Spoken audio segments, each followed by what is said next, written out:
this is the news coming out of the White House today for many Canadians. Canadians put their faith in the Prime Minister because they believed that he'd fight for them, for their jobs, for their paychecks, and for their families. But they were false promises, because months after he promised a deal, we still have no deal. Instead, we have the fastest shrinking G7 economy. We have 86,000 more people out of work, and now $1 trillion flowing out of Canada with tariffs that are higher, not lower. So does the Prime Minister realize that his broken promises have real consequences for Canadians? The Honourable Parliamentary Secretary to the Minister of Industry. Thank you, Mr. Speaker, and that's exactly why we're working to protect jobs, to create jobs, and to keep and attract the best talent here in Canada. And we've got a number of responses. We've got the Strategic Response Fund that is working across sectors. We're building major projects with Canadian Steel, Canadian Lumber, our Build Canada Homes project, which is bringing tens of thousands of homes across Canada using Canadian products, Canadian workers, Canadian union labour. We'll always be there for our workers and our businesses. Thank you. The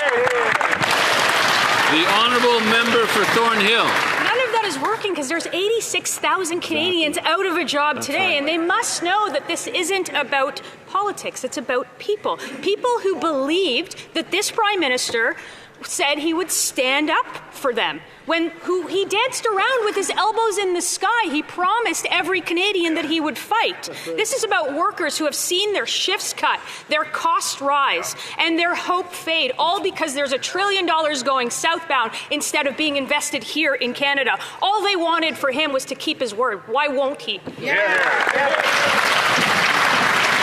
Honourable Parliamentary Secretary to the Minister of Industry. Monsieur le Président, je vous rappelle.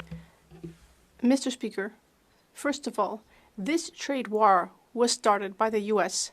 They are the ones who started it. And how are we reacting? We are reacting by helping our businesses. 2 weeks ago, I had announced 500 jobs in Varennes. Then I announced 300 jobs in Sorel.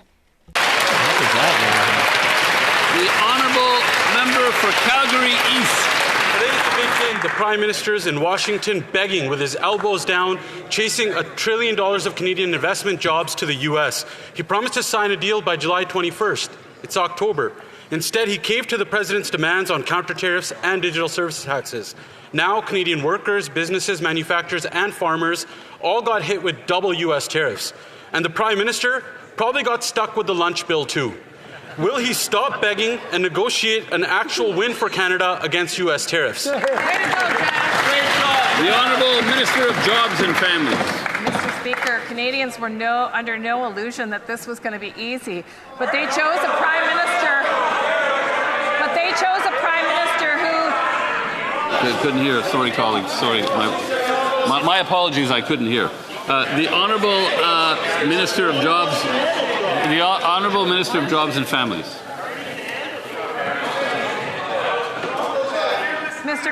Mr. Speaker, Canadians were under no illusion that this would be easy. But what they wanted was a leader that would be truthful with them, that would stand up for them, that would make sure that that the government that they selected would have their backs in difficult times. And that's exactly what we're doing, Mr. Speaker, whether it's investing in our steel industry, whether it's supporting skilled trades, whether it's building major projects. This government has the back of Canadian workers, something I don't think that they can say about the opposite party. The Honourable Member for Calgary East. Yeah, Canadians were promised one thing, but the bait and switch left them with a leader that's elbows and knees down now. And the Liberals can't get their story straight on the economy. First, they blamed Trump's tariffs on having the fastest shrinking economy in the G7. Now they claim they got the best deal on tariffs with the U.S. It doesn't add up. And since the Prime Minister took office, he's doubled the deficit, chased $52 billion of investment into the U.S., and now another $1 trillion, and 86,000 Canadians have lost their jobs. Why? Is it because the Prime Minister has failed trade diplomacy, his failed economic policy, or both? The Honourable Secretary of State for Financial Institutions. Mr. Speaker, when Canadians Canadians compared leaders. They had a choice between a world-class leader, world-class economic and business experience, versus a leader with none.